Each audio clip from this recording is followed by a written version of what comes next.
Pensioner संगठन जिंदाबाद जिंदाबाद जिंदाबाद पूर्वोत्तर रेलवे कर्मचारी पेंशनर संगठन जिंदाबाद जिंदाबाद जिंदाबाद पेंशनर एकता जिंदाबाद जिंदाबाद जिंदाबाद। सभी पेंशनर एक हैं। आपको बता दूं कि पूर्वोत्तर रेलवे पेंशनर एसोसिएशन के केंद्रीय कार्यालय पे मौजूद हूं और क्यों मौजूद हूं ये मैं आपको बताऊंगी, क्योंकि यहाँ पे जो पेंशन 8वां वेतन आयोग है उसको लेके यहाँ पे बैठक हुई थी। तो आइए हम बात करते हैं, जो संयुक्त महासचिव हैं यहाँ जी से बात करते हैं। सर, सबसे पहले आपका बहुत बहुत स्वागत है। मैं अमीर रमन और संयुक्त महासचिव भारत पेंशनर समाज एवं कार्यकारी अध्यक्ष पूर्वोत्तर रेलवे पेंशनर्स एसोसिएशन।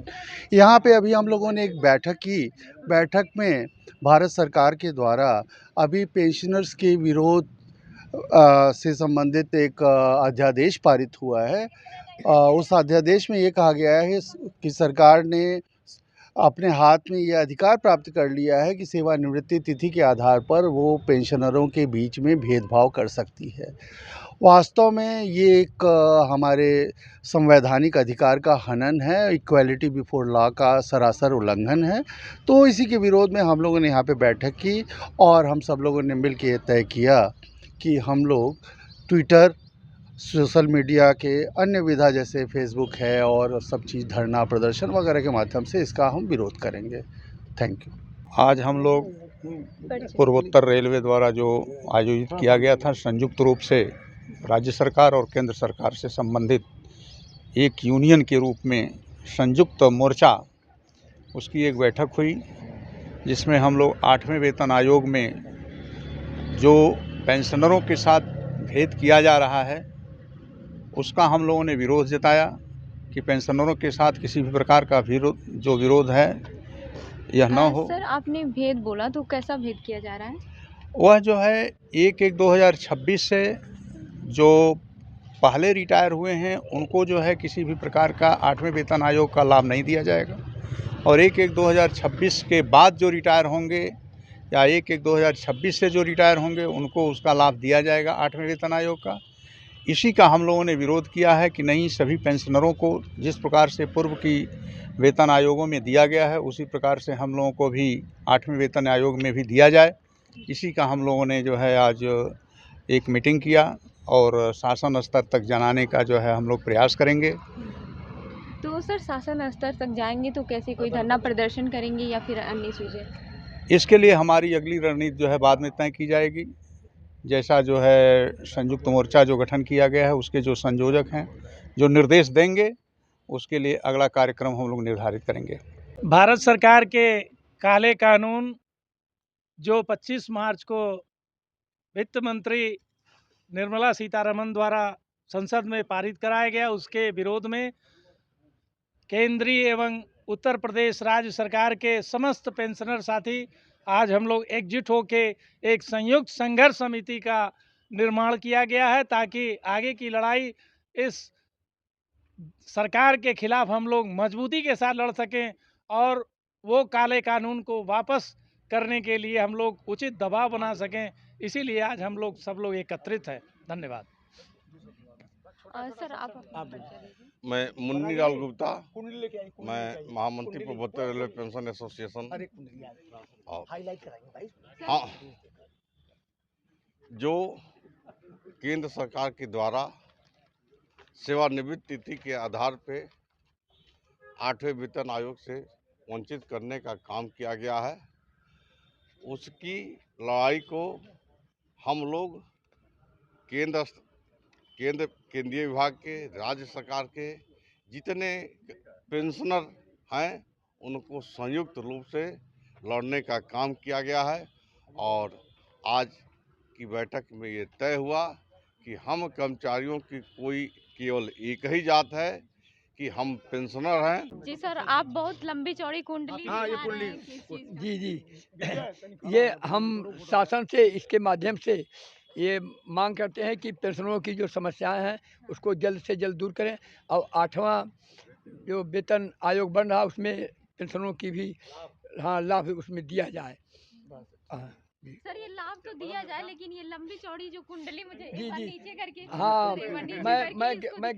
मैं सभी ग्रहों से अनुकूल कर सभी ग्रहों को अनुकूल के लिए निवेदन और प्रार्थना करेंगे, पूजा करेंगे कि वो पेंशनरों के लिए शासन को अपनी मंशा हम लोगों के अच्छा, प्रति आप सभी बनावे। ग्रहों से ये निवेदन निवेदन करेंगे करेंगे। कि वो जो 8वां वेतन आयोग है जी, सिर्फ 2026 से ना लागू हो के उसके पहले भी लागू। हाँ, और पेंशनों पर लागू हो। हाँ, पेंशनरों को भी वो लाभ मिले, पेंशनरों को भी वो लाभ मिले। ये 8वां वेतन आयोग बस हो गया। ये 8वां वेतन आयोग गवर्नमेंट पेंशनर्स को नहीं देना चाहती है। जो कर्मचारी है उनको देंगे, जब एक 26 से रिटायरमेंट के बाद देंगे, जो एक 26 के बाद जो कर्मचारी हैं उन्हीं को दे रही है, पुराने पेंशनर्स को नहीं दे रही है। ये हमारे साथ ज्यादती हो रही है। जी, तो सर आपका जो बैठक हुआ है इसमें क्या क्या इसमें भी तय आप किया गया है? इसमें यही दिया गया है कि जो अध्यादेश पारित किया गया ये हमारे पेंशनों के अगेंस्ट है, इसको जो है वापस लिया जाए और हमको जो सम्मान अधिकार पहले मिलते रहे वो मिले। हम कोई गलत चीज़ नहीं मांगते हैं, हम केवल अपने वही अधिकार मांगते हैं जो अधिकार हमको सुप्रीम कोर्ट ने दिए हुए हैं। जो सुप्रीम कोर्ट ने हमने दिए हुए हैं हम वही अधिकार मांगते हैं। हम और कोई चीज़ उनसे फालतू चीज़ कोई नहीं मांगते हैं। हम पेंशनर से कभी गलत चीज़ नहीं मांगी है। मैं अनिल किशोर पांडे। अभी आज एक केंद्रीकृत फोरम बनाया गया है जिसमें केंद्र सरकार और राज्य सरकार के सभी कर्मचारियों का पेंशनर्स का एक संयुक्त फोरम बना है, जिसमें राज्य कर्मचारियों की ओर से मुझे नामित किया गया है। आज यह पेंशन के मुद्दे पर जो सरकार द्वारा विसंगतियां पैदा की जा रही हैं, जानबूझकर कर्मचारियों के बीच में मतभेद पैदा किया जा रहा है। एनपीएस, ओपीएस और यूपीएस के नाम पर विभेद किया जा रहा है। एक 2026 और उसके पहले और उसके बाद के नाम पर कर्मचारियों का विभेद किया जा रहा है। सबकी मंशा सिर्फ कर्मचारियों का उत्पीड़न है और अब सभी कर्मचारी ये पेंशनर्स के साथ साथ कर्मचारी भी हमारे साथ आएंगे और ये मंच पुरजोर विरोध करेगा और पूरा भारत एक साथ होकर के इस सरकार के निर्णय के खिलाफ जाएगा। और चाहे जिस तरह की भी रणनीति बनानी पड़ेगी, संवैधानिक तरीके से और जो गांधीवादी तरीके से जो भी हमारे साथ जो होगा, हमारी उच्च स्तरीय समिति निर्णय लेगी, उसके अनुसार हम उसका पालन करेंगे और पूरे यदि देश को भी चक्का जाम करना पड़ेगा तो उसकी भी कार्रवाई की जाएगी। धन्यवाद। मैं भानु प्रकाश नारायण, पूर्वोत्तर रेलवे पेंशन एसोसिएशन के संयुक्त महासचिव। आज हम लोग एक नए रूप में संयुक्त मोर्चा बना के बैंक के हों, सेना के हों, जो सरकार आज तक जो नहीं हुआ था वह आज करने जा रही है कि डेट के आधार पर रिटायरमेंट और उसके अनुसार पेंशनरों में भेदभाव करना, इसके विरुद्ध में हम लोग शांतिपूर्वक ढंग से सोशल मीडिया के माध्यम से संयुक्त बैठक करके सरकार का ध्यान इस ओर आकृष्ट करने का प्रयास कर रहे हैं कि यह जो किया जा रहा है यह सरासर गलत किया जा रहा है। हम पेंशनर एक लंबी सेवा अवधि के बाद 30-40 साल के बाद जो आज सेवानिवृत्त होकर यह जी रहे हैं और यह भविष्य में इसका प्रभाव क्या पड़ेगा, इसको ध्यान में रखते हुए हम एक ट्विटर के माध्यम से भी सरकार के तरफ अपना इसका विरोध प्रकट कर रहे हैं, ताकि भविष्य में सरकार इस तरह का कार्रवाई कोई नहीं करे जो जिससे हमारी अगली पीढ़ी भी प्रभावित हो। इससे हम ही पीढ़ी नहीं प्रभावित नहीं हो रहे हैं, अगली पीढ़ी भी इससे प्रभावित हो रही है। तो इन तमाम बातों के लिए एक संयुक्त मोर्चा का आज आह्वान किया गया है और हम सब मिलकर एक लड़ाई लड़ने के लिए तैयार हैं। रुपेश कुमार श्रीवास्तव, अध्यक्ष राज्य कर्मचारी संयुक्त परिषद गोरखपुर। आज पेंशनर पूर्वोत्तर रेलवे कर्मचारी पेंशनर कार्यालय पर हम लोग बैठक हुई है। बैठक का मुख्य मुद्दा ये है कि एक काला कानून जो सरकार ने लाया है, तुगलकी फरमान जो लाया है, उसके खिलाफ हम लोग पूरे पेंशनर लामबंद हुए हैं। और सबसे अच्छी बात है, गोरखपुर में 4 संगठन विभिन्न गुटों में थे, हम 4 संगठन और रेलवे के साथ मिलकर सभी लोग कंबाइंड हुए हैं।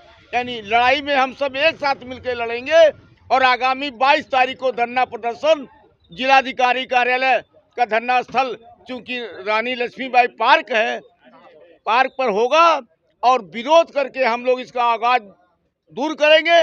अब पूरे भारतवर्ष के उसके बाद जो लड़ाई आएगी आपके माध्यम से बताया जाएगा। हम सभी साथियों से अपील करना चाहते हैं विनम्रता के साथ, चाहे जिस भी गुट के हों भैया, एक बैनर की तरह होगा। आप सभी लोग 22 तारीख को नोट कर लें, अपने भी आवें, साथियों को भी लावें, क्योंकि 22 तारीख का धरना कमजोर नहीं होना चाहिए। ये सबके हित और भविष्य की जिंदगी का सवाल है। अगर आपने कमजोर दिखाया कि ये बैनर वो बैनर, तो पूरा पेंशनर समाज मिट जाएगा, मिट जाएगा, मिट जाएगा। यदि आपके हृदय में जरा सा भी नेतागिरी छोड़ के अगर हृदय में लड़ने की तमन्ना हो तो सभी कर्मचारियों से अपील करता हूं कि आप 22 तारीख के धरने को संकल्प लेते हुए आप सभी आवे। धन्यवाद। जय संघ।